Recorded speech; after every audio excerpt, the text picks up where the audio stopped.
നമസ്കാരം. സംസ്ഥാനത്തിൻ്റെ എല്ലാ ജില്ലകളിലും ശക്തമായ മഴ തുടരുന്ന സാഹചര്യത്തിൽ സംസ്ഥാനത്തെ പല ജില്ലകളിലെയും സ്കൂളുകൾക്ക് നാളെ അവധി പ്രഖ്യാപിച്ചിരിക്കുകയാണ് ജില്ലാ കളക്ടർമാർ. നമുക്കറിയാം, ബംഗാൾ ഉൾക്കടലിൽ ന്യൂനമർദ്ദം സ്ഥിതി ചെയ്യുന്നതിനാൽ കൃത്യമായി 5 ദിവസമാണ് സംസ്ഥാനത്ത് അതിശക്തമായ മഴയ്ക്ക് സാധ്യതയുണ്ടെന്ന് കേന്ദ്ര കാലാവസ്ഥാ വകുപ്പ് അറിയിച്ചിരിക്കുന്നത്. അതനുസരിച്ച് തന്നെ കഴിഞ്ഞ ദിവസം മുതൽ തന്നെ സംസ്ഥാനത്തെ പല ജില്ലകളിലും അതിശക്തമായ മഴ തന്നെയാണ് അനുഭവപ്പെട്ടുകൊണ്ടിരിക്കുന്നത്. ഒട്ടനവധി നാശനഷ്ടങ്ങളാണ് ഇതുവരെ റിപ്പോർട്ട് ചെയ്തിട്ടിരിക്കുന്നത്. കോട്ടയം ജില്ലകളുടെ താഴ്ന്ന പ്രദേശങ്ങളൊക്കെ വെള്ളത്തിനടിയിലാകുന്ന ഒരു സാഹചര്യമുണ്ടായി.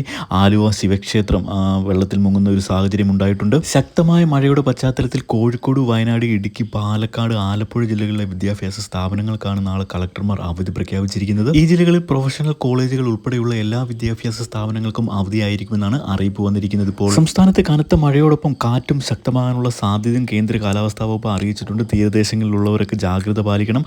അധികൃതരുടെ നിർദ്ദേശങ്ങൾ അനുസരിച്ച് മാറി താമസിക്കേണ്ട സാഹചര്യമുണ്ടായാൽ മാറി താമസിക്കണമെന്ന അറിയിപ്പും വന്നിട്ടുണ്ട്. ഇപ്പോൾ വരും മണിക്കൂറിലെ കാലാവസ്ഥ അറിയിപ്പുകൾക്കും മറ്റു വാർത്തകൾക്കുമൊക്കെ ദയവായി ചാനൽ സബ്സ്ക്രൈബ് ചെയ്ത് സപ്പോർട്ട് ചെയ്യുക. വീഡിയോ ഒന്ന് ലൈക്ക് ചെയ്ത് കൂടി കാണുവാൻ എല്ലാവരും ശ്രദ്ധിക്കുക. താങ്ക്